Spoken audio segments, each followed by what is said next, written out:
Faire une synthèse de 11 films quand même. Hein. Bon là, ça fait 10, mais on va pas chipoter. Peut-être vous pourriez commencer par vous présenter aussi pour qu'on puisse savoir qui vous êtes, comment vous êtes arrivé au festival. Je m'appelle Danielle et je suis habitante d'Aubervilliers depuis des années. Et le cinéma, donc je fréquente le studio aussi depuis des années. Et on a une équipe dynamique qui fait que nous avons des programmations qui sont attrayantes. Et moi je participe volontiers à toutes les initiatives qui se font au studio. Et vous travaillez dans quoi? Alors moi j'étais enseignante, je travaillais à la Courneuve, mais j'habitais à Aubervilliers. Mais en fait, je suis arrivée à Aubervilliers parce que j'habitais à Paris et quand ils ont construit le périphérique, j'ai été obligée de partir puisque le périphérique passait à l'endroit où j'habitais, dans le 17e arrondissement. Voilà. Donc je me suis retrouvée dans le 93 et donc j'ai fait ma carrière après d'enseignante dans le 93. Et alors là, on vient d'avoir une semaine où vous nous avez accompagnés du début jusqu'à la fin pour ce festival. Est-ce que vous pouvez me faire à chaud un peu un retour? Disons que ça a été avec plaisir dans la mesure où tout ce qui concerne notre planète à travers le cinéma, moi, m'intéresse. Et là, j'ai réfléchi au choix qui a été fait, puisque c'est pas nous qui choisissons, hein, les spectateurs. Et moi, ce que j'ai apprécié, c'était la variété des thèmes, puisqu'on a abordé les problèmes d'écologie, des jeunes générations au Québec, les violences faites aux femmes, la situation des autochtones, la présidence brésilienne, la dictature chilienne, enfin voilà, au niveau de la thématique, au niveau aussi des paysages, d'abord de la variété des pays.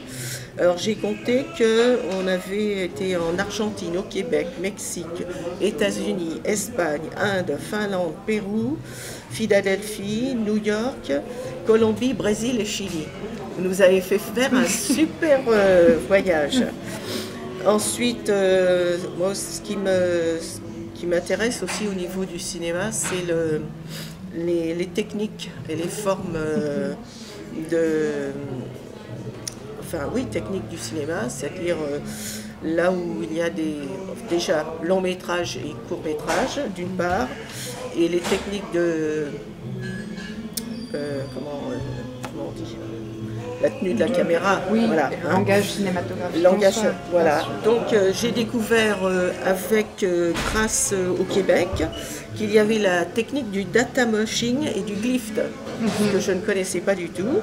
Sinon, bon, les plans fixes, l'utilisation du zoom, les plans rapprochés en surplomb, les plans larges, les rythmes. Alors aussi, ce qui est intéressant, c'est dans le montage, c'est le rythme entre les séquences. Quand on prend le temps de regarder, d'écouter, de lire les sous-titres, les transitions aussi, comment se faisaient les transitions, c'est de toute façon le cinéma. Chaque réalisateur, on sent les techniques qu'il met en marche, et puis les bandes son aussi, soit des sons naturels. Là, le vent, c'est extraordinaire. Ah, il est omniprésent. Et oui, on y est là, on est dedans. Et puis, alors maintenant, parlons aussi au niveau des émotions, parce qu'il ne s'agit pas que de technique et tout. Donc au niveau des émotions, bien là, on a été pareil, le choix des longs métrages et courts métrages ont fait que moi personnellement, je suis passée par des moments de colère, parce qu'on dénonce des injustices, la compassion, quelques moments de rire quand même. On en a eu très peu, mais on en a eu quand même. Et puis l'enchantement aussi d'être transporté dans une histoire, dans un paysage, dans de la musique, enfin tout ce qui peut toucher nos sens. Et les débats aussi, parce que c'est un choix que nous on connaît depuis déjà pas mal de temps au niveau du studio, c'est d'avoir un débat après les projections. Donc l'intervention d'historiens, de spécialistes ou de la réalisatrice. Bon, l'approche n'est pas la même quand c'est le réalisateur ou la réalisatrice bon, parle avec ses tripes. Mais l'approche aussi des historiennes ou sociologiques et tout, c'est intéressant, on apprend plein de choses aussi sur le contexte. Donc ça a été une semaine vraiment avec un choix très judicieux et très enrichissant. Est-ce qu'il y a un film qui vous a marqué plus particulièrement ou un moment peut-être? C'est dur à dire. Ou une thématique aussi? Par rapport aux thématiques, disons que au processus, je pense que c'est c'est tellement d'actualité et puis cette histoire politique, cette femme, l'injustice. C'est que ça permet vraiment de voir les rouages. Oui. Donc celui-là, oui. Bon, la trilogie Guzman, ça c'est incontournable, c'est vraiment très très très fort. Les autres aussi avaient sur la situation des violences faites aux femmes aussi, mais disons que c'est une problématique qui, nous dans le 93, auquel on est sensibilisé depuis des années dans la mesure où c'est un département qui a été à l'avant-garde de la prise en charge des violences faites aux femmes. Donc voilà, il n'y a pas eu de surprise, de découverte. Mais c'est intéressant en tout cas le lien que vous faites dans ce qui est présenté au cinéma et comment ça s'applique au territoire. Oui, alors justement aussi ce qui est intéressant, c'est que toutes ces thématiques, bon, même si on a des histoires différentes, mais en fait c'est l'histoire de l'humanité, on s'y retrouve. Toutes les problématiques qu'il y a là, problème d'écologie, maintenant ça touche toute la planète, les violences faites aux femmes, ça touche toute la planète. Les jeunes générations. Alors ça aussi, ce qui était intéressant, c'était le fait de faire parler des jeunes qui n'ont pas connu des temps forts de l'histoire de leur pays. Et là maintenant, dans tous les pays, en Algérie, il y a la génération qui n'a pas connu la guerre d'indépendance. Moi, ma génération, je suis née à la fin de la Seconde Guerre mondiale. Donc si, après j'ai entendu parler bien sûr de la guerre d'Algérie, j'étais adulte, avant la guerre d'Indochine, oui, mais la Seconde Guerre mondiale pour moi c'est... bon, enfin, je pense qu'on pourrait faire le tour de la planète, les générations qui n'ont pas connu, même à Cuba aussi, n'ont pas connu non plus la période révolutionnaire du Che, là aussi au Chili maintenant, et puis au Brésil, la période de dictature. Là, il y a toute une génération qui... en Argentine, je suis sûre que c'est pareil, voilà. Mais voilà, oui, mais le cinéma, c'est la force. Alors la force du cinéma, pas n'importe quel cinéma. Le choix qui a été fait et la forme qui est prise, même si on pense que c'est la réalité, mais en même temps qui est travaillé par le travail de mise en séquence qui sont choisis par le réalisateur, ça devient une réalité fictive. C'est assez...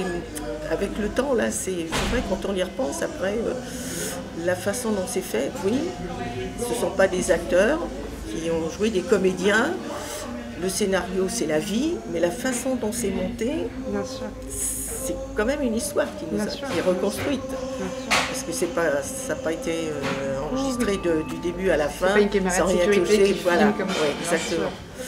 Donc, moi, le cinéma, je trouve que c'est vraiment un art qui est intéressant parce qu'il ne nous laisse pas qu'au niveau du cinéma.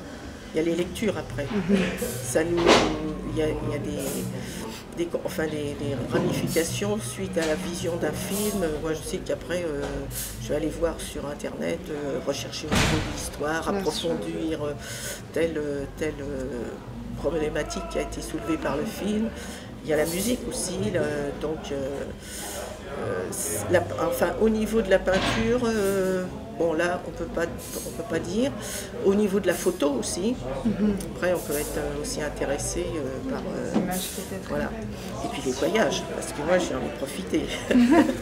Ah oui, là j'ai pas retrouvé le désert d'Atacama comme je l'ai vu, parce que en tant que touriste, maintenant on peut visiter une ancienne exploitation salpêtrière. Ah, je ne savais pas. Il y a un écomusée, alors c'est dans le nord-est, enfin dans le désert d'Atacama, et j'avais oublié le film, parce que je l'ai vu quand il est sorti certainement, et là j'ai réalisé en voyant le film que, ah oui, là, l'exploitation salpêtrière que j'ai visitée en écomusée, en fait, dans d'autres endroits du Chili, a servi de camp de concentration. Et là, c'est aujourd'hui que j'ai fait le lien. Bien sûr. Sinon, le ciel, alors là, c'est super parce que quand on va au Chili, dans le désert d'Atacama, il y a une soirée, une nuit qui est organisée avec un astronome du chilien, et qui nous explique la Voie lactée, Orion, bref, la croix du Sud évidemment. Et il a un rayon laser, c'est super, et qui envoie son rayon laser, qui s'en va dans le ciel, c'est génial. Et on voit des images similaires. Oui, parce que et on a alors évidemment, ce ne sont pas les observatoires, voilà. Mais c'est intéressant de voir comment le cinéma vous permet d'avoir une autre perspective d'une même expérience. Et on avait des lunettes astronomiques, il y en avait 5 parce qu'on était un groupe un peu important pour pouvoir regarder c'est extraordinaire, extraordinaire. Il fait froid, mais ça fait rien. Je vais vous poser une dernière question et on pourra terminer sur ça. Le festival a été réalisé dans le cadre d'un congrès scientifique de l'Institut des Amériques. Donc il y avait une initiative scientifique et académique derrière ça.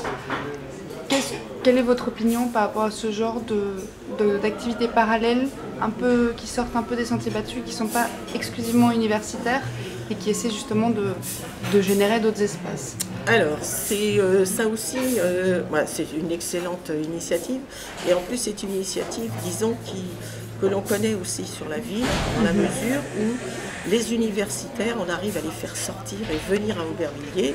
Donc on a eu toute une période de professeurs du Collège de France qui venaient une fois par mois.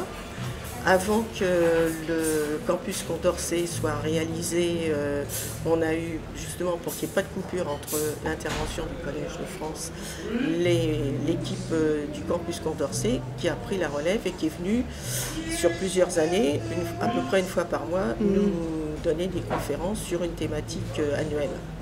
Donc là, il faut dire que voilà, on a encore une expérience qui fait que on n'est pas étonné de voir sortir les enseignants, les chercheurs, historiens, anthropologues. Tant mieux que ça continue. Il faut que ça continue, ça, parce que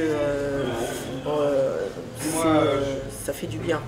De se frotter à des gens qui cherchent, qui réfléchissent, qui construisent, qui déconstruisent aussi, parce qu'on s'aperçoit qu'au niveau de notre vision de l'histoire, il y a des choses qui sont revues. Et moi, ce que j'aime bien, c'est qu'il y a une nouvelle génération de chercheurs, d'enseignants, oui aussi, parce que c'est important aussi d'avoir des échanges qui remettent en cause les connaissances, et puis il y a des moyens extraordinaires maintenant. Vous êtes gâtés là. Au niveau des archives et tout ça, bien sûr. Mais nous aussi on peut y aller, on peut aller chercher aussi. Donc voilà, il faut être optimiste, on vit une époque difficile, mais en même temps... des résistances existent et il y a des initiatives qui existent, bien sûr. En tout cas, c'était un plaisir de vous voir tous les jours. Moi aussi, à part que, là, dans 2-3 jours, ce sera encore mieux.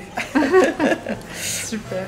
Voilà, j'ai abordé toutes les thématiques. Tout là. à fait, tout à fait. S'il y avait quelque chose que j'avais omis dans ce que vous auriez pu penser, en disant quelqu'un qui vient voir 11 films sur une semaine, qu'est-ce qu'il peut me dire qu'il ne m'a pas dit? Bien sûr. Voilà, donc je vous laisse réfléchir. J'ai essayé moi de réfléchir. Et alors aussi ce qui est intéressant, c'est qu'on a eu l'année dernière, aussi au niveau du cinéma, on a eu 2 intervenants. On a une historienne du cinéma, de l'histoire du cinéma, qui vient. Et puis l'année dernière, on a eu la chance d'avoir, alors Omar, j'ai oublié son nom de famille, qui était professeur des techniques du cinéma. Ce qui fait qu'à la suite de la projection du film, après, il nous interrogeait en nous disant qu'est-ce que ça raconte, quelle est la thématique. Et après, il faisait, lui, il avait fait un travail extraordinaire parce qu'il choisissait les séquences où il pouvait nous expliquer la technique qui avait été utilisée par le réalisateur. Et c'est vrai que ça c'est génial de pouvoir voir ce genre les d'éclairage. amis qui sont venus, là, ceux qui viennent au cinéma, qui ont assisté à on lui a dit, moi d'ailleurs je lui ai envoyé un mail en lui disant que nous avait vraiment aidé au niveau du regard. Bien sûr. Maintenant je regarde, je dis, là mais comment ils ont... Alors il y a un truc que je n'ai pas compris, c'est comment ils ont fait pour filmer la course entre la voiture et le cheval. Il y a eu des moments aussi, je me disais, mais où est la caméra? Parce qu'il y a des moments où on sait où elle est la caméra. On s'imagine où elle est. Mais là, il y a des séquences comme ça, je dis, mais qu'est-ce qui se passe? Où il l'a mis? Mais je suis d'accord. En tout cas, c'est intéressant de pouvoir avoir ces grilles de lecture aussi et qu'il y ait des intervenants qui puissent venir éclairer sur ça. C'est-à-dire que là, voilà, l'avantage aussi d'avoir des gens qui sortent bien sûr, de leur zone de confort. Bien sûr. Pas zone de confort, mais de leur zone professionnelle. Aussi, oui, tout à fait. Et dès qu'il y a des échanges, on est enrichi. Super. Voilà. Merci beaucoup, Daniel, en tout cas. Eh bien, vous ferez votre montage. Hein. Oui, vous en faites pas. Bon, je n'ai pas éternué, je crois que je me suis couchée. Et alors,